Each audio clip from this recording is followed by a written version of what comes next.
नमस्कार दोस्तों, स्वागत है आपका आपके अपने यूट्यूब चैनल पे।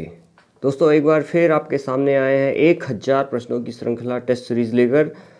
तो आज शुरू करेंगे अपन क्वेश्चन नंबर 31 से। ये जो क्वेश्चन है बाल मनोविज्ञान और शिक्षा शास्त्र से रिलेटेड है, जो आपके टीचिंग एग्जाम के लिए बहुत ही इंपॉर्टेंट क्वेश्चन साबित हो सकते हैं। तो दोस्तों बिना समय गंवाए आइए स्टार्ट करते हैं क्वेश्चन नंबर 31। लास्ट वीडियो में हमने क्वेश्चन 30 क्वेश्चन तक जो है हमने डिस्कस कर लिया है। अगर आपने वो वीडियो ना देखा हो तो वो वीडियो ज़रूर देखिए, और इसके बाद फिर इस वीडियो को अपन यहाँ स्टार्ट करते हैं क्वेश्चन नंबर 31 से। तो क्वेश्चन नंबर 31 फर्स्ट आपकी स्क्रीन के सामने है। क्वेश्चन है, कार्य हमें स्वेच्छा से स्वतंत्रता पूर्वक वातावरण में करें वही खेल है, यह परिभाषा है। यह परिभाषा दोस्तों किसने? कार्य हम स्वेच्छा से स्वतंत्रता पूर्वक वातावरण में करें वही खेल है, यह परिभाषा, यह किसकी परिभाषा है? दोस्तों फर्स्ट ऑप्शन आपकी स्क्रीन के सामने है। फर्स्ट ऑप्शन है ग्लूक, सेकंड ऑप्शन है स्टर्न, थर्ड ऑप्शन है कुक और लास्ट ऑप्शन है एससी पार्कर। तो इसका जो सही आंसर है first option is the correct answer, Glueck.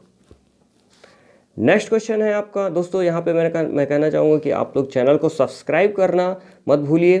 Channel को सब्सक्राइब करिए, रेड कलर से सब्सक्राइब लिखा होगा तो उसको टच करिए। इसके बाद आप बेल आइकन को टच कर दीजिए, जिससे आपको वीडियो के नए नोटिफिकेशन आपको जल्द से जल्द मिलेंगे, जिससे हमारा परिवार और बढ़ता जाएगा। और परिवार जितना ज़्यादा मजबूत होगा उतना परिवार के सदस्यों को मजबूती मिलेगी। तो दोस्तों आइए नेक्स्ट क्वेश्चन देखते हैं। नेक्स्ट क्वेश्चन आपकी स्क्रीन के सामने है। शिक्षकों की कमी के कारण जब एक विद्यालय में कई कक्षाओं के शिक्षण कार्य संचालन व्यवस्था एक साथ करनी पड़ती है तो कहलाता है एक कक्षा शिक्षण, बहुकक्षा शिक्षण, न्यूनतम अधिगम स्तर, उपयुक्त में से कोई नहीं। तो इसका जो सही आंसर होगा सेकंड, बहुकक्षा शिक्षण। इसको क्या बोलेंगे? बहुकक्षा शिक्षण। इसका जो सही आंसर होगा बहुकक्षा शिक्षण, second option is the correct answer. Next question देखते हैं दोस्तों। प्रक्रिया का अंतिम चरण है, प्रक्रिया जो होती है उसका अंतिम चरण क्या होगा? अधिगम, मूल्यांकन, अनुदेशवाद, उद्देश्य। तो इसका जो सही आंसर होगा प्रक्रिया, कोई भी प्रक्रिया उसका अंतिम चरण मूल्यांकन होता है। तो second option is the correct answer. अंकगणित शिक्षण का उद्देश्य है, अंकगणित शिक्षण का उद्देश्य क्या है? दैनिक जीवन के कार्य हेतु, मजदूरी या व्यवसाय हेतु, व्यवहारिक उपयोग हेतु, लास्ट ऑप्शन है उपरोक्त सभी। तो इसका जो सही आंसर होगा, यहाँ पे हम देख रहे हैं तीनों ही ऑप्शन जो है हमारे अंकगणित के उपयोग में आते हैं, चाहे वो दैनिक जीवन के कार्य हो, चाहे मजदूरी व्यवसाय हो या व्यवसायिक उपयोग, तीनों ही ऑप्शन करेक्ट है। तो इसका जो सही आंसर होगा फोर्थ ऑप्शन जो होगा वो सही होगा, उपरोक्त सभी। नेक्स्ट क्वेश्चन है, आगमन विधि का महत्वपूर्ण घटक है। आगमन विधि का महत्वपूर्ण घटक क्या होगा? फर्स्ट ऑप्शन है लक्ष्य, सेकंड ऑप्शन उदाहरण, थर्ड ऑप्शन तर्क और फोर्थ ऑप्शन निर्णय। तो इसका जो सही आंसर होगा आगमन विधि का महत्वपूर्ण घटक है तर्क, third option is the correct answer. Next question देखते हैं दोस्तों। प्राथमिक स्तर गणित शिक्षण का महत्व किस रूप में? प्राथमिक स्तर में गणित शिक्षण का महत्व किस रूप में है? व्यवहारिक, मानसिक, भौतिक या आध्यात्मिक? तो दोस्तों इसका जो सही आंसर होगा व्यवहारिक, first option is the correct answer. Next question पे आते हैं दोस्तों। गणित शिक्षण की विशेषता है, गणित शिक्षण की विशेषता क्या है? गणित उपकरणों को प्रयोग करने की क्षमता, कक्षा संचालन की योग्यता, शिक्षण विधियों का ज्ञान, उपरोक्त सभी। तो गणित शिक्षण की जो विशेषता है वो क्या होगी? इसमें से इन चारों ऑप्शन में से सबसे सही ऑप्शन कौन सा होगा? तो यहाँ पे देखते हैं गणित उपकरणों को प्रयोग करने की क्षमता, ये तो बिल्कुल ये भी सही होगा। कक्षा संचालन की योग्यता, ये भी सही होगा। और शिक्षण विधियों का ज्ञान, इनमें से तीनों ही सही ऑप्शन होंगे, इसलिए इसका जो सही आंसर होगा उपरोक्त सभी। अगला जो क्वेश्चन है, दौड़ का मैदान से अभिप्राय है। दौड़ के मैदान के अभिप्राय क्या है? पाठ्यक्रम, शिक्षाक्रम व पाठ्यक्रम, उपरोक्त में से कोई नहीं। तो इसका जो सही आंसर होगा, इसका जो सही आंसर होगा पाठ्यक्रम। हमारा जो पाठ्यक्रम होता है वो क्या होता है? एक प्रकार का दौड़ का मैदान होता है, जहाँ पे विद्यार्थी और शिक्षक अपनी पढ़ाई करते हैं। देखते हैं अगला क्वेश्चन। अगला क्वेश्चन आपकी स्क्रीन के सामने है। पहले उदाहरण बाद में नियम बताए जाने वाली विधि है। पहले उदाहरण बाद में नियम बताए जाने वाली विधि है आगमन विधि, निगमन विधि, प्रोजेक्ट विधि और खेल विधि। तो ऐसी कौन सी विधि है जिसमें पहले उदाहरण होता है और बाद में नियम होता है? तो तो इसका जो सही आंसर होगा आगमन विधि। गणित शिक्षण में अबेकस का प्रयोग होता है। गणित शिक्षण में अबेकस, आपने इसका नाम सुना होगा। अबेकस का प्रयोग होता है गिनती सिखाने में, होता है बोलना सिखाने में, होता है लिखना सिखाने में, हस्तलेखन सिखाने में, लेख सिखाने में। तो इसका जो सही आंसर होगा दोस्तों गिनती सिखाने, अबेकस का उपयोग गिनती सिखाने में किया जाता है। दोस्तों अपना जो चैनल है, आपका जो चैनल है वो अपनी पढ़ाई चैनल है, उसको सब्सक्राइब करना मत भूलिए। चैनल को सब्सक्राइब करिए, लाइक ज़रूर करिए और शेयर करिए दोस्तों, जिससे आपका परिवार और मजबूत होता जाए और परिवार की संख्या बढ़ती जाए, और दोस्तों इस तरह आपकी सफलता में एक और कदम अपन बढ़ते जाएं। तो दोस्तों चैनल को सब्सक्राइब करिए। चैनल को सब्सक्राइब करने में सिर्फ 1 सेकंड लगेगा। तो दोस्तों तुरंत सब्सक्राइब करिए। आइए शुरू करते हैं नेक्स्ट क्वेश्चन। रेखा गणित शिक्षण की विधि है सूत्राधारित, खेलकूद, अभ्यास, प्रदर्शन। तो सही आंसर होगा प्रदर्शन। रेखा गणित में अपन क्या करते हैं, प्रदर्शन पर आधारित रेखा गणित शिक्षण विधि होती है। गणित की संरचना एवं प्रकृति की विशेषता है अक्रमबद्धता, असांकेतिक भाषा, रसहीन विषय, मूर्त विषय। तो गणित की जो संरचना और प्रकृति की जो विशेषता होती है वो कैसी होती है दोस्तों, मूर्त विषय। ये कैसा होता है, मूर्त विषय होता है। वृत्त की परिधि ज्ञात करने में होने वाली विधि है, वृत्त की परिधि ज्ञात करने में होने वाली विधि है इकाई विधि, आगमन विधि, संश्लेषण विधि, निगमन विधि। तो वृत्त की परिधि ज्ञात करने में होने वाली जो कौन सी विधि होगी, तो इन चारों से जो सही ऑप्शन होगा वो होगा निगमन विधि। वृत्त की परिधि अपन निगमन विधि के द्वारा आंसर निकालते हैं। तो इसका सही आंसर होगा निगमन विधि। नेक्स्ट क्वेश्चन आइए स्क्रीन के सामने है। गणित शिक्षण में सहायता सामग्री का उद्देश्य नहीं है। गणित शिक्षण में सहायक सामग्री का उद्देश्य नहीं है शिक्षण को रुचिकर बनाना, विशिष्ट बालकों के शिक्षण में सहायक, अध्यापन को आकर्षक बनाने हेतु, भाषा ज्ञान में वृद्धि। तो दोस्तों यहाँ पे क्वेश्चन उद्देश्य नहीं है, कौन सा उद्देश्य इन चारों में से नहीं है।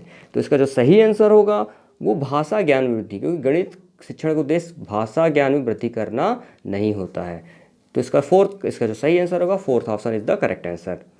गणित शिक्षण में अभ्यास कार्य का निम्न में से क्या महत्व है। गणित शिक्षण में अभ्यास कार्य का निम्न में से क्या महत्व नहीं है। एक बार फिर नहीं यहाँ शब्द आया है। निपुणता एवं कुशलता प्राप्त करने के लिए गणित संबंधी कुशलता का विकास होना, एकाग्रता एवं आत्मविश्वास के विकास हेतु, व्यवसायिक कुशलता प्राप्त करने हेतु। तो इसका जो सही आंसर होगा व्यवसायिक कुशलता प्राप्त करने। गणित शिक्षण का जो उद्देश्य नहीं है वो क्या है, व्यवसायिक कुशलता प्राप्त करने हेतु। तो इसका जो सही आंसर होगा fourth option is the correct answer. Fourth option is इसका जो होगा वो करेक्ट होगा। नेक्स्ट क्वेश्चन है रेखा गणित का संबंध किससे है। रेखा गणित का संबंध किससे है, संख्याओं से है, अंकों से है, प्रतीक चिन्हों से है, प्रसार व विस्तार से है। तो इसका जो सही आंसर होगा प्रसार व विस्तार से है। Fourth option is the correct answer. Next question है विद्यार्थी गणित की संकल्पनाओं और सिद्धांतों के अर्थ को समझता है, यह अधिगम के किस उद्देश्य की प्राप्ति है, कौशल, पूर्व ज्ञान, अनुप्रयोग, अवबोधन। तो इसका जो सही आंसर होगा वो होगा अवबोधन। गणित संकल्पनाओं और सिद्धांतों के अर्थ को समझना, अर्थ को दोस्तों जो समझते हैं स्टूडेंट, तब वो क्या हो जाता है, अवबोधन हो जाता है, उसका क्या हो जाता है, अवबोधन। तो इसका जो सही आंसर होगा fourth option is the correct answer. Next question देखते हैं व्यवहारिक गणित का भाग है। व्यवहारिक गणित का भाग क्या है, संख्याओं का हिसाब लगाना, जोड़ व बाकी करना, समीकरणों को हल करना, बैंकों की प्रकार प्रणाली की जांच करना। तो इसका जो सही आंसर होगा वो होगा बैंकों की कार्य प्रणाली की जांच करना। Fourth option is the correct answer. छात्र को वर्ग तथा आयत का अवबोध है यदि वह दोनों ही परिभाषा व सारांश बता सके, दोनों में समानताएं व असमानताएं बता सके, दोनों की परिभाषा के साथ चित्र भी बना सके और दोनों को देखते ही पहचान सके। तो इसका जो छात्र को वर्ग आयत का अवबोध कब होगा दोस्तों, तो इसका जो सही आंसर होगा दोनों में समानताएं और असमानताएं बता सके। तो इसका जो सही आंसर होगा second option is the correct answer. वह विधि जो देखो सुनो समझो सिद्धांत पर आधारित है, प्रदर्शन विधि, प्रयोगशाला विधि, विश्लेषण विधि, संश्लेषण विधि। तो इसका जो सही आंसर होगा प्रदर्शन विधि। देखो सुनो और समझो ये किस में होता है, प्रदर्शन विधि में। नेक्स्ट क्वेश्चन है शिक्षण प्रक्रिया का आखिरी चरण है। शिक्षण प्रक्रिया का आखिरी चरण क्या है, मूल्यांकन, अधिगम, उद्देश्य, अनुदेशवाद। तो दोस्तों इसका जो सही आंसर होगा मूल्यांकन।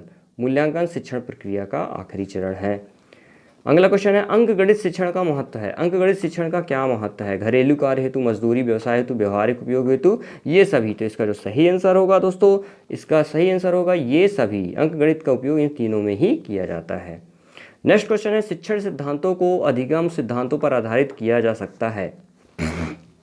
शिक्षण सिद्धांतों को अधिगम सिद्धांतों पर आधारित किया जा सकता है। ये कथन किसका है? क्रॉनबेक का, एडवर्ड का, एजिल का, सेंसर का। तो इसका जो सही आंसर होगा क्रॉनबेक का। तो इसका first option is the correct answer.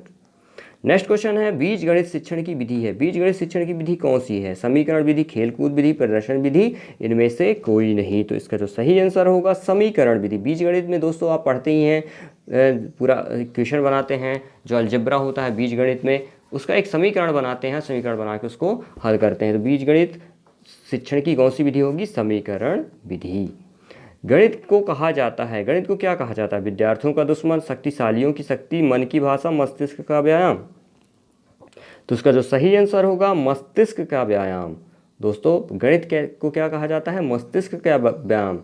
ना ही विद्यार्थियों का दुश्मन होता है ये, और ना ही शक्तिशालियों की शक्ति है ये, और ना मन की भाषा है। ये क्या होता है? इससे क्या होता है? मस्तिष्क का व्यायाम होता है ये।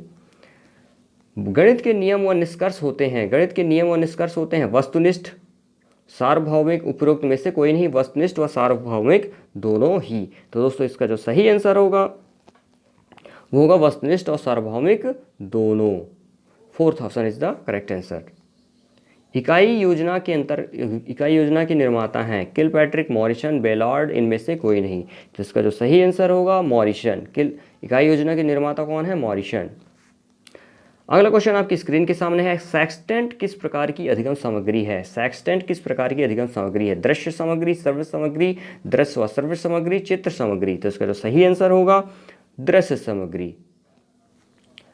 नेक्स्ट क्वेश्चन आपकी स्क्रीन के सामने है। आगमन विधि का प्रमुख दोष है। आगमन विधि का प्रमुख दोष क्या है दोस्तों? ज्ञानार्जन बहुत धीमी गति से होता है, ज्ञान अस्थायी व अल्पकालीन होता है, विषय निरस्त हो जाता है, उपरोक्त में से कोई नहीं। तो इसका जो सही आंसर होगा ज्ञानार्जन बहुत धीमी गति से होता है। First option is the correct answer.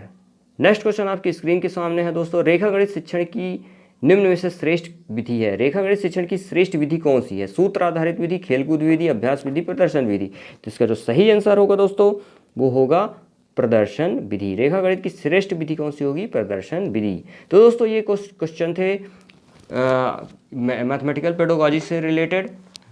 I hope ये क्वेश्चन काफ़ी इंपॉर्टेंट क्वेश्चन है और आपको एग्जाम पर्पज से काफ़ी मदद करेंगे। दोस्तों नेक्स्ट वीडियो में चलने से पहले यहाँ पे आज का प्रश्न आपके लिए मैं देना चाहूँगा। आज का जो प्रश्न आपके लिए है वो है जिस विधि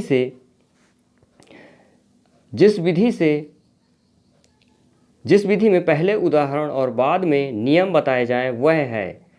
ये क्वेश्चन दोस्तों आपके लिए है। आप ये इस क्वेश्चन का आंसर कमेंट बॉक्स में ज़रूर लिखें।